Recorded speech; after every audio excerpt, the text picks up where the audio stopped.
Donc, un mounafik en arabe, pluriel, mounafikoun, est un concept de l'islam qui désigne un hypocrite en religion, quelqu'un qui pratique l'islam en apparence alors qu'il cache son incroyance intérieure, un kafir, parfois aussi sans le savoir. D'accord? Donc, je m'adresse à tous ces mounafikoun de l'islam, parce que vous êtes au moins 80% d'hypocrites qui soi-disant soutiennent les chrétiens. C'est pas la guerre, hein. Mais vous ne devez pas être amis avec les associateurs. On mange pas dans la table de 2 mètres. Soit avec Allah, soit t'es contre lui. Il n'y a pas de chemin. D'accord? On va commencer.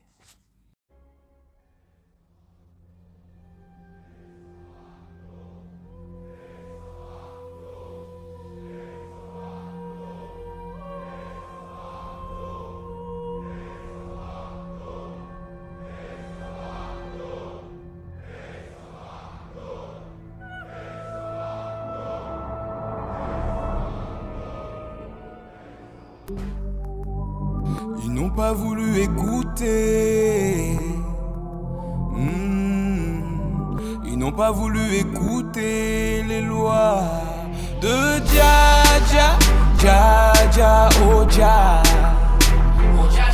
Oh Dja Dja, Dja Dja, oh Dja. Il n'y a rien de plus haut, plus haut, plus haut, plus haut.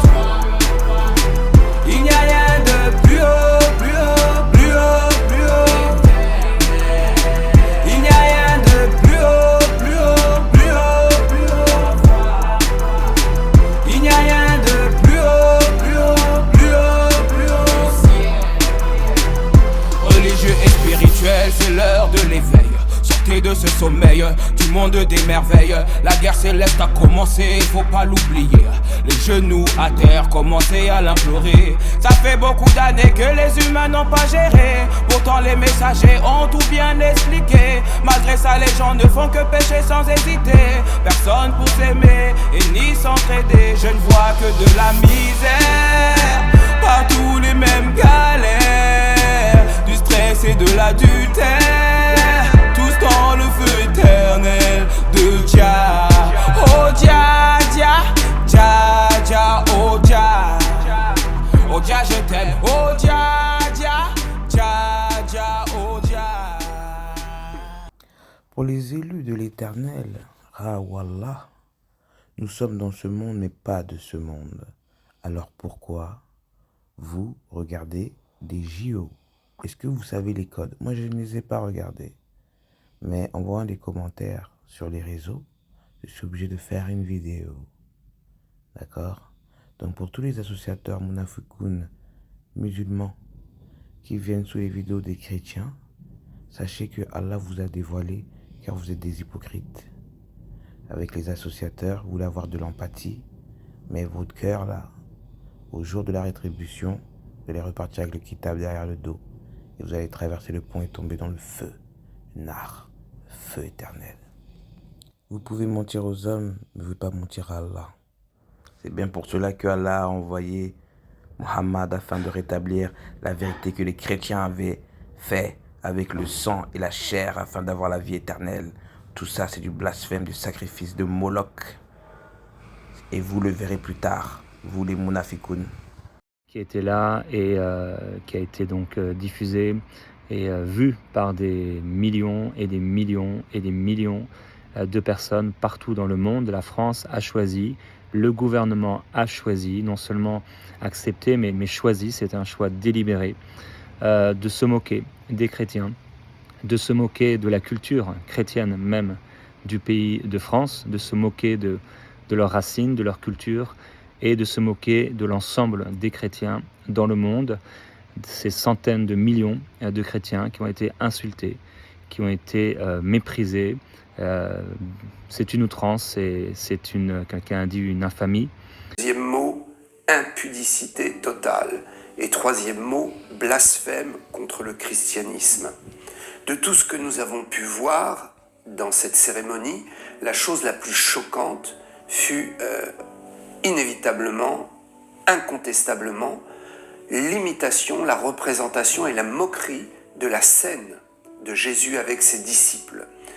Nous devons défendre nos valeurs et nous ne devons pas permettre un tel blasphème, une telle humiliation, et nous devons réagir. J'invite tous les chrétiens, tous les pasteurs, tous les prêtres à partager sur les réseaux sociaux leur indignation par rapport à cela. Nous voyons cette scène abominable, cette représentation faite par, on doit le dire, la communauté LGBT, où nous voyons essentiellement des drag queens et visiblement des homosexuels qui représentent Jésus et ses 12 disciples. Donc c'est le tableau de Léonard de Vinci, ce tableau d'ailleurs qui fait apparaître les 12 disciples durant le dernier repas que Jésus a pris avec ses disciples avant la passion, avant de donner sa vie. Voici la scène en question. Est-ce que vous voyez que derrière la personne, il y a 12 personnes? Il mentent. Il y a plus de 12 personnes derrière. D'accord? Et ça n'a rien à voir avec Jésus en soi, si.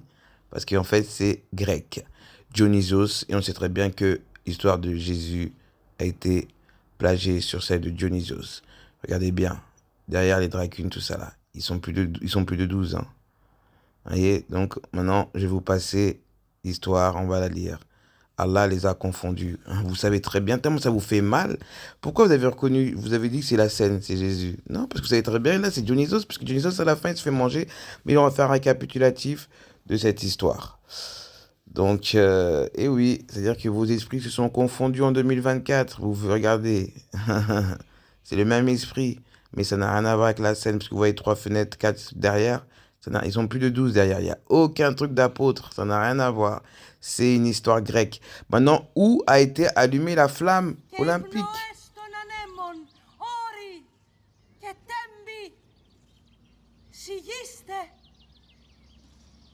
Ήχοι και φωνές πουλιών, πάψατε για τη μέλη να μας συντροφεύσει ο Φίβος.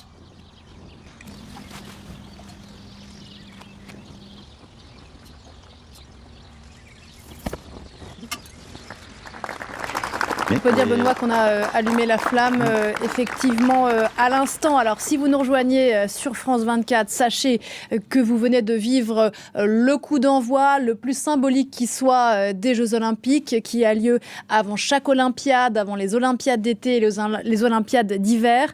À Olympie, donc dans le cœur historique des Jeux Olympiques, la grande prêtresse vient d'allumer cette torche. Alors, on le disait, pas tout à fait selon la tradition, car il y a un problème de soleil, de météo dans le ciel d'Olympie. Sourate 3, verset 54. Et ils complotèrent et cherchèrent à abuser d'Allah, l'idéal absolu. Mais Allah, l'idéal absolu, est le meilleur des stratèges. Le soleil n'est pas venu, et en plus, on vous a confondu les chrétiens. Vous vous êtes confondus tout seuls. Une pierre, 2 coups. C'était l'une des images fortes de la cérémonie d'ouverture des Jeux Olympiques de Paris, diffusée vendredi soir sur France 2 et Eurosport.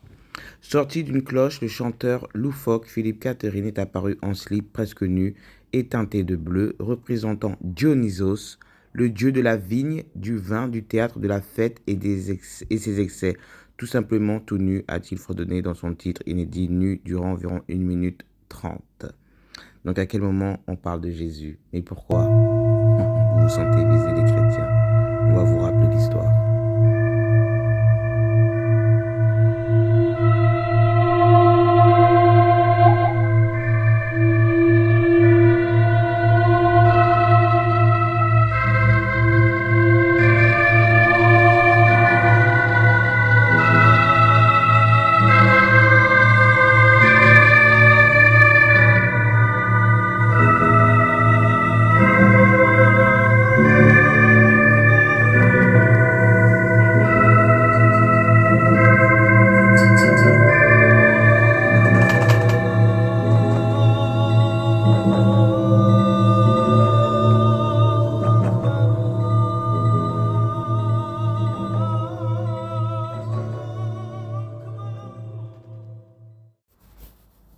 Donc on voit bien qu'il représente Dionysos. C'est le même. Il n'y a rien à voir. Donc si vous vous sentez offusqué parce que ça vous fait rappeler Jésus, c'est que l'esprit, le Nour, vous dénonce. Allez, on va lire l'histoire là, ça me fait trop rire, voilà. L'ouverture des JO, c'est le jour de Joachim, Joachim, et de Sainte Anne qui sont les parents de Mariam, la Vierge Marie. Et comme ça s'est fait le jour de la Jumu'ah, vendredi, pour réunir tous les peuples et pour que vous voyez ce shirk à la télé avec votre famille. Bravo les humains. Donc je ne comprends pas pourquoi vous vous plaignez. Ils sont dans leur monde, ils font ce qu'ils veulent. C'est des chéatines. Donc je ne sais pas pourquoi vous faites des vidéos pour vous plaindre de ça. C'est leur monde. Nous on s'en fout, on s'occupe de ce qu'on a à faire et on retourne à la Djinna, point barre. Donc une naissance divine.